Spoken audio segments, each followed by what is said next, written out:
Is there a God in there?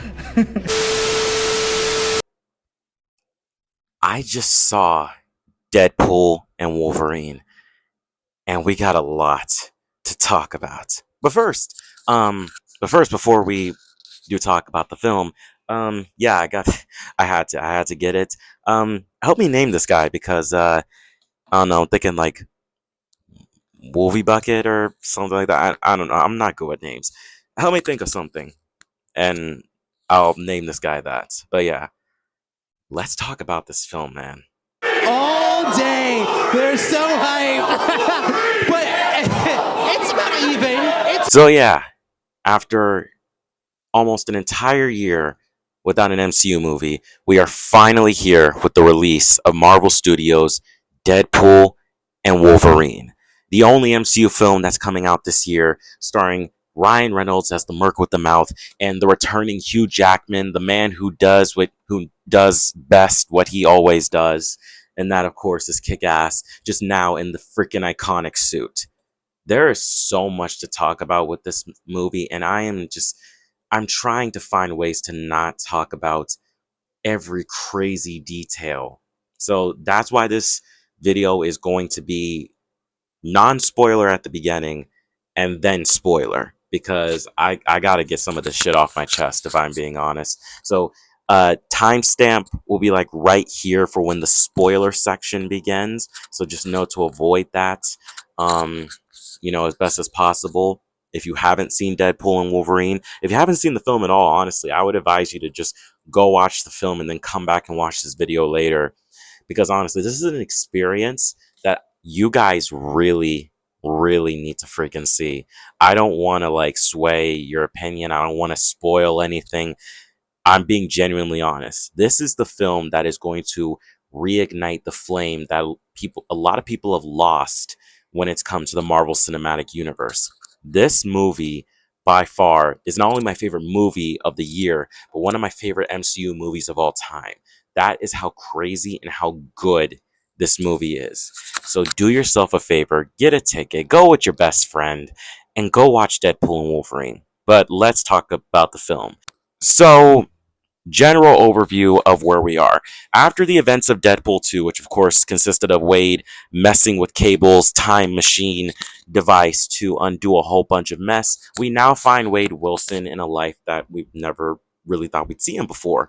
He's quit the life of Deadpool. He's putting all of that behind him.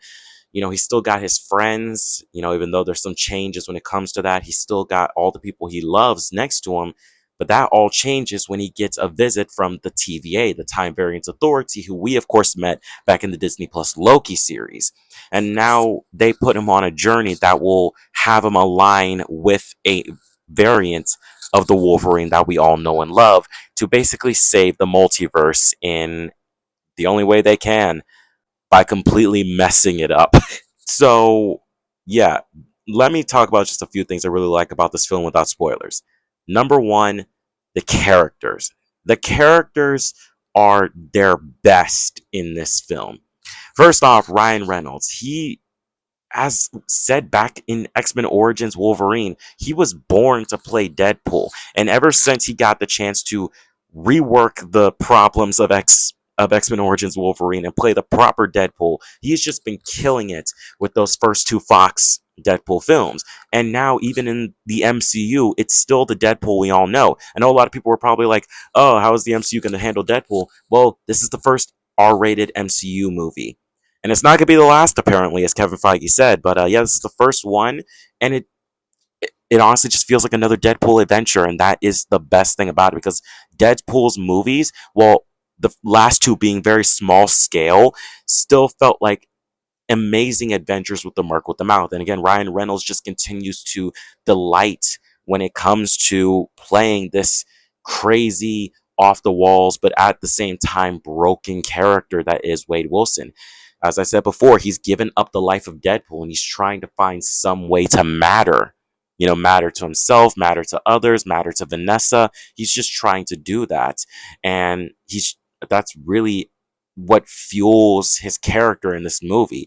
Just even counting all of his jokey quips and everything he's got to say to Paradox at the TVA or to Logan or to any other character, at the root of it all is a character that desperately wants to just save the people close to him.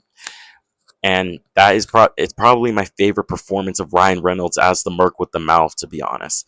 And talking about the man himself, the man who finally put on the iconic suit, Hugh Jackman Wolverine. Now, again, not a spoiler, but the trailer already kind of indicated that this is not technically the same Logan that we know from those original Fox X-Men films all the way to Logan. This is a different version of him, a different variant of him, but it's still very much the Hugh Jackman Wolverine we all know, just with a lot more guilt wrapped around him, which we'll talk about later. And he just kills it. Like, this is the second time that we get to see Wolverine at his peak. The first was Logan, and now it's this. The R rating killing of people, of TVA soldiers, of people from the Void, and all of that, wearing the iconic suit. And yes, the mask. I won't say when, but yes, that too was just a freaking delight, man. Like, I can't express enough just how great these two work together. Ryan Reynolds and Hugh Jackman are best friends in real life, and yet, despite that, as Logan and Wade Wilson, these two are at each other's throats practically the whole movie, and it is exactly as I know these characters are in the comics, always bickering, but at the end of the day, they can find some sort of common ground with one another and work together when it matters most. Because at the end of the day, they both were bred around the same type of, you know, circumstances. They both hide their pain, one through anger, the other through quips. They have a lot in common, despite how much Logan would like to disagree with that. But yeah, it's just the two of them gave a fantastic job. And talking about the villain of the film, Cassandra Nova, she was menacing because, like, we all love Charles Xavier. We all know that, but we also know that he is one of the most powerful people in the entire Marvel universe. And seeing somebody with that same level of power, but unhinged, unyielding, and willing to do whatever the heck they want, that is Cassandra Nova. And she is definitely one of the great, one, or not, at least not great, one of the good MCU Marvel villains, because you understand why. Like, again, it's pretty much Cassandra Nova as you know her from the comics. Her same origins, same everything, just in the void and all of that. And Emma Corrin just does a fantastic job at bringing this character to life. Like, the sincerity, the craziness. This is a freaking sociopath at the maximum. Um, Another thing I want to talk about is the fight scenes. These are probably my favorite fight scenes out of all three of the Deadpool movies. These fight scenes are so inventive, so freaking captivating. There are so many moments and so many fight scenes within this movie that I can name and remember. And again, it's just that freaking memorable. Whether that, again, I can't really talk about it yet because that's saved for like the spoiler section, but there's just so many freaking good fight scenes. The choreographer for these fights went off, and I really hope that this film gets recognized for that. Also, the soundtrack, um, yeah, you're gonna recognize a lot of popular songs within this, and they all hit at the correct moment based upon the characters or the situation. But yeah, overall, I can just really say that presentation wise, character wise, story wise, this movie has it all. Please, please, please, I'm begging you, go see Deadpool and Wolverine. You are not going to regret seeing this movie. It just came out. Like, this is day zero, like July 25th that I seen it. This is day zero that I just saw this. And I am just like, I'm just, I have no words. Like, I have words, but I'm speechless, and good speechless. And I can't wait to watch this film as many times as I can. And I can't wait for it to come out on like digital or on Disney Plus so I can just relive the whole thing over and over and over and over again. Because trust me, this is a movie that I can gladly, no matter how many years go by, rewatch. And that's a testament to just how much this film did right. That's it for the non spoiler section. Please go see Deadpool and Wolverine in theaters now. See it in regular, see it in 3D, see it in IMAX, 3D laser, Dolby, 4K, whatever you can. Go see it in the best experience that you want to go see this movie in, and you will not regret it. But okay, spoiler time. I'm warning you right now, and I'm being genuinely serious right now. If you have not seen this movie, you don't want to be here for the spoiler section. And if you're like, I'll just hear, no, no, trust me, no, no, you need to see this movie. If anything, I'm glad you watched the non-spoiler section. I'll see you guys in the next video. You know, me and Mike have a lot to drop this week with Comic-Con, but no, go see the movie. Do not see this spoiler section if you haven't seen it. But yeah, I'm warning you. The first cameo of this movie. So remember how I said that Wade Wilson gave up the superhero life? Well, before then, he decided to take a little trip to Earth 616. And we got a cameo from freaking Happy Hogan. Now, this took place apparently in 2018, which was the year of the blip. aka Infinity War. I don't know if the events of Infinity War have happened by this moment in time, but either way, we see Happy, and at this point, Tony would still be alive. But yeah, Deadpool tries to join the Avengers, which means that if Happy had said yes, there's probably a chance Deadpool would have been there during the events of Infinity War and Endgame. But no, they decline him, but they said they're going to keep an eye out on him, and I feel like we know exactly where that's all leading to. But yeah, another thing. So, talking about the TVA, a lot of people were curious, and I even brought it up before in my What to Know Before Deadpool and Wolverine video, if this TVA took place after the events of Loki Season 2, where they were no longer pruning branches and pruning other timelines that weren't on the sacred timeline. Well, it is confirmed that this takes place after Loki Season 2. It's just that Paradox and his branch of the TVA are ones that are trying to go back to the old ways before Loki, you know, changed up the sacred timeline. He's trying to go back to pruning branches, and he's trying to do this without the higher ups knowing. The higher ups, of course, being the people we know from Loki, and specifically B-15, who we do get to see in this film. It's great to see her again.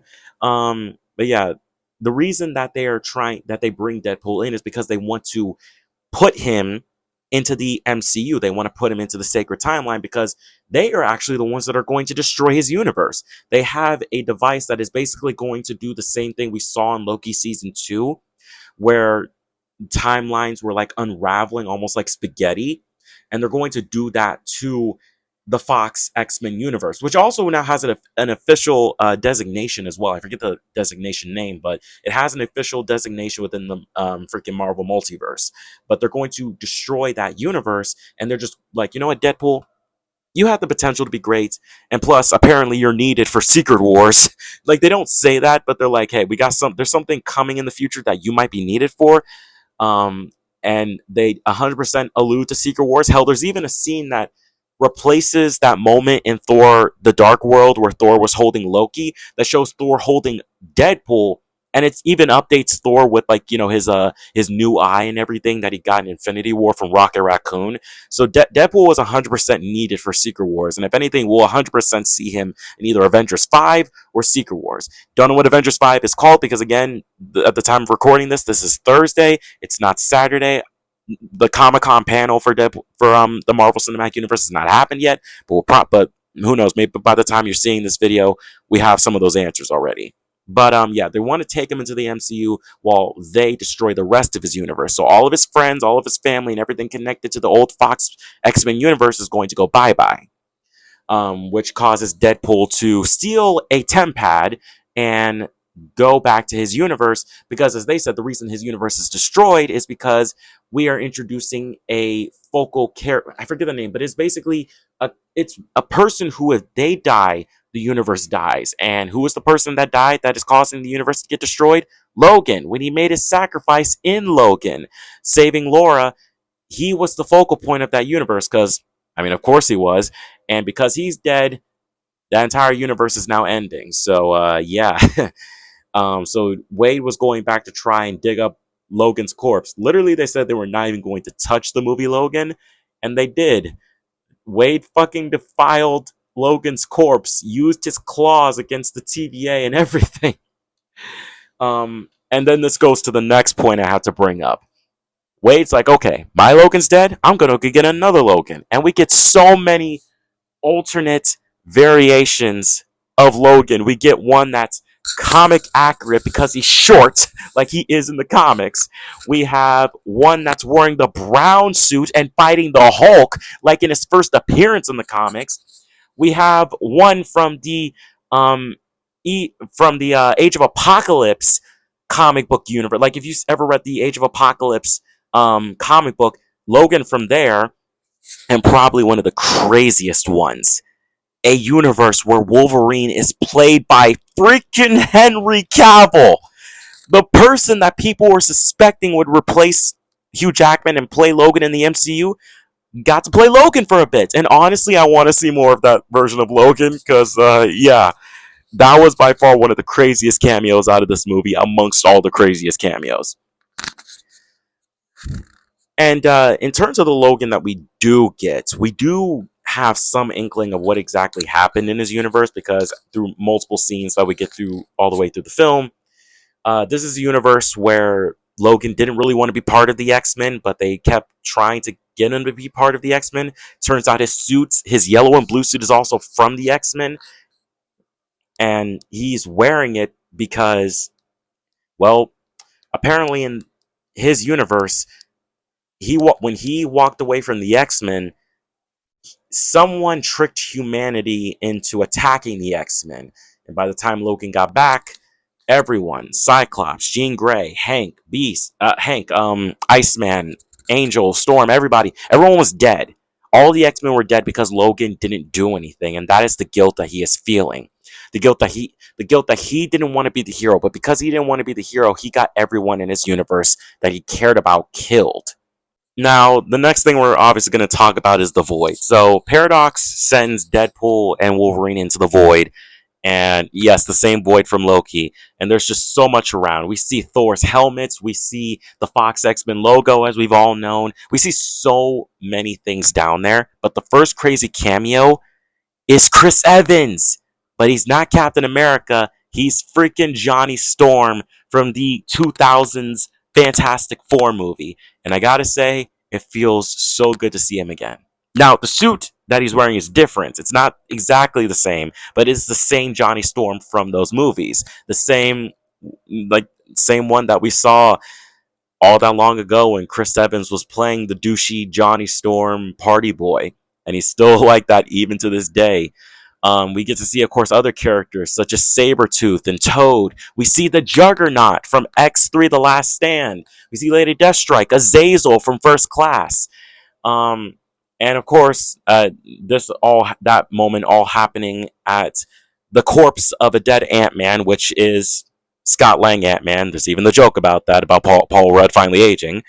And it turns out that Cassandra Nova actually can get people out of the Void.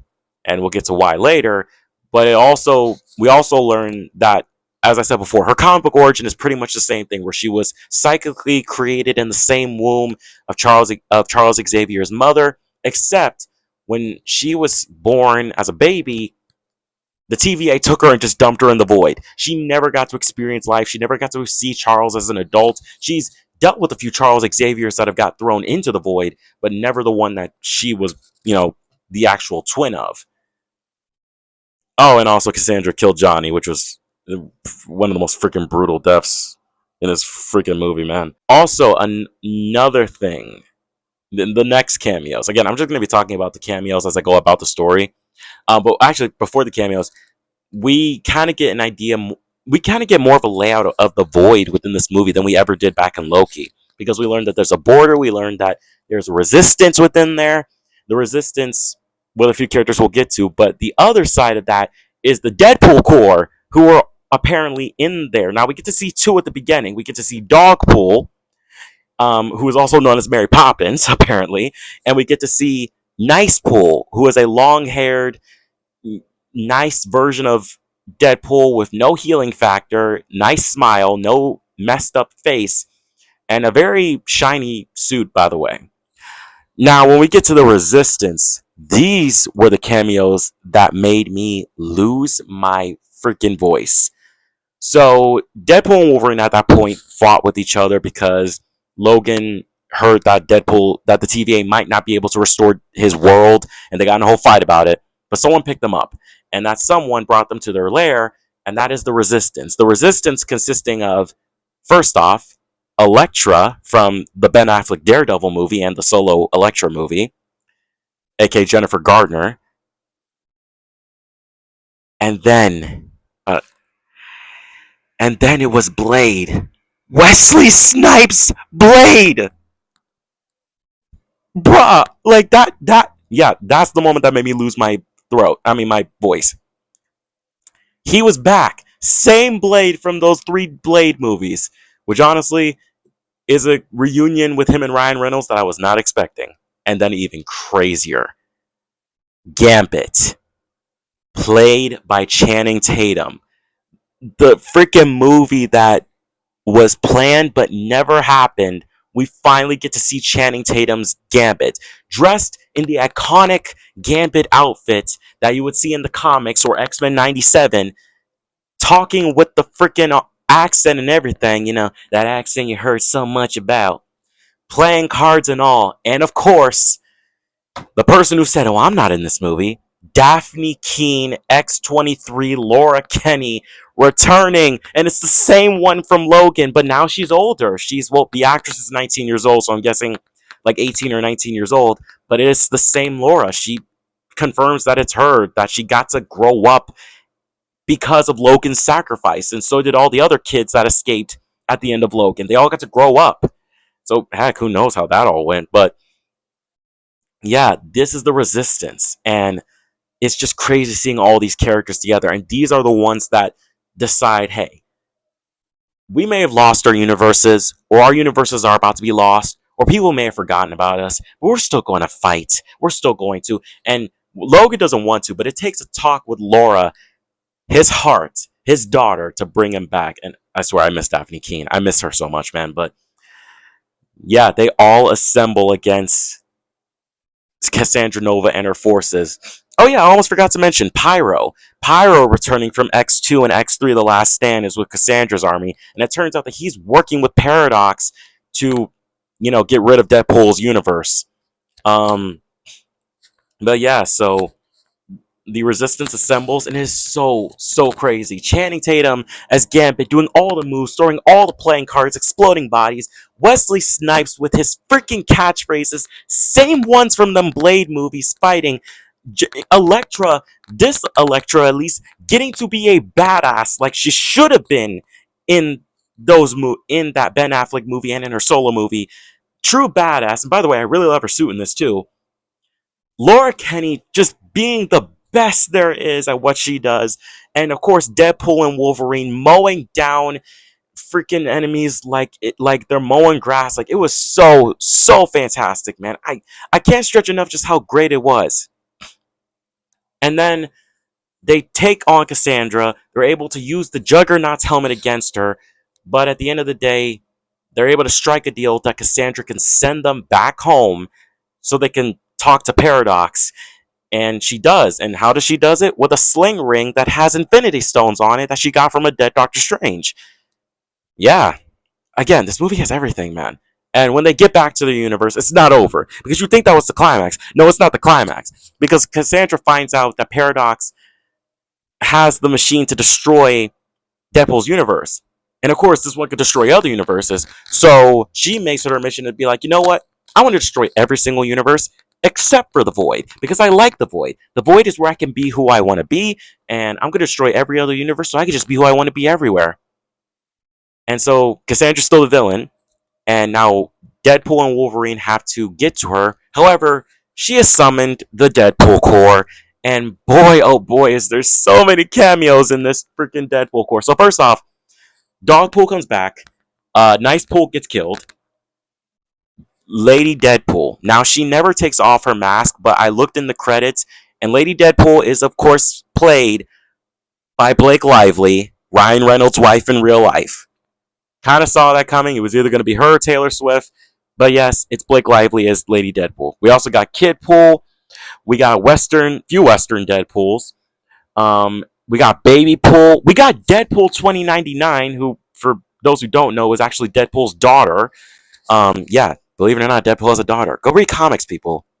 You'll see some crazy stuff. But yeah, so many Deadpool. Like there was an army of Deadpool variants, and at least one of my favorite scenes where Deadpool and Wolverine are mowing down all these Deadpools. And this is also the moment where Hugh Jackman finally puts on the mask. And it looks so good. Like, it looks so good. If you've ever seen, like, the images, like the promo images for Deadpool and Wolverine where he has the mask on, or if you've seen that statue of him that has the mask on, yeah, it's the same exact mask. It even has the emoting eyes that Deadpool and Spider-Man have been using in the movies. It's just that the rest of the mask is real, and it was just a freaking great scene. But probably the biggest scene is just the ending, because someone needs to go in there and destroy the machine from the inside to stop Cassandra from destroying every single universe. But that means that they would need to sacrifice themselves. Logan and Deadpool try to sacrifice themselves, but it's ultimately Deadpool that gets in there to try and destroy it, saying goodbye to basically everybody that he knows, until Wolverine comes in and shares the responsibility with him. The both of them are going to take on this task together. This also apparently this also leads to the moment where we get shirtless Hugh Jackman, because a Wolverine movie cannot go without a shirtless Hugh Jackman. But yeah, they sacrifice themselves to destroy this machine, and they apparently survive. And B-15 arrests his Paradox. Cassandra Nova is dead, and yes, Deadpool and Wolverine go back to Deadpool's universe, because Wolverine, he doesn't have really a universe to go back to, but I mean, it's not gone. It's just there's nothing there for him. So he stays with Deadpool and everybody. He meets with Deadpool's friends, and it's a happy ending. Dogpool, Wade even got Dogpool to stay. So yeah, it all ends there. Um, but of course, this won't be the end of Deadpool and Wolverine. We will see these guys again, most likely in Avengers 5, if not Avengers Secret Wars, because they're both needed for whatever is causing the rest of the destruction of the multiverse. But yeah, I just had to get that stuff off of my chest. There were so many moments. Again, the mask, the cameos, especially the freaking Resistance cameos with Blade and Gambit. That made me lose my voice. This movie is so good, and honestly, it made me cry. And last thing I'll say, at the end, there is a tribute to the Fox Marvel movies. We see behind the scenes of all the X-Men movies and all the Fantastic Four movies. They say goodbye to it all, and that was so heartwarming to see, because despite how that universe ended, despite how the Fox X-Men and Fantastic Four's movies ended, they were still the beginning of what people know as the boom of pop culture superhero movies. The MCU may have been the one to really take it off, but that's where it truly started in the early 2000s with those films, and with the Blade films preceding them. So all I will say is just thank you, Fox. You may not have ended perfectly, but you gave us all some really great storylines. But yeah, that's it for Deadpool and Wolverine. I had a blast with this movie. I'm gonna go see it again. There's no way I'm not gonna go see this again. But yeah, I had a lot of fun with this. I had tremendous amounts of fun with this. And again, please go see the film. I hope that 'cause I'll probably have like the timestamp of where my spoiler talk ends. But yeah, I hope that you guys have experienced this film. This film reignited the love for Marvel. I never lost the love for Marvel, but this has definitely reignited something I haven't felt in a very long time. This movie was not only the true multiverse of madness, this is the film that is going to bring back the love for Marvel.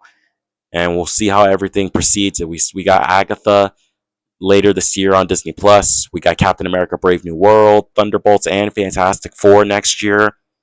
So yeah, I hope that this is the start of the love of Marvel coming back. But yeah, um, Thank you guys for watching, and I'll see you guys in the next video.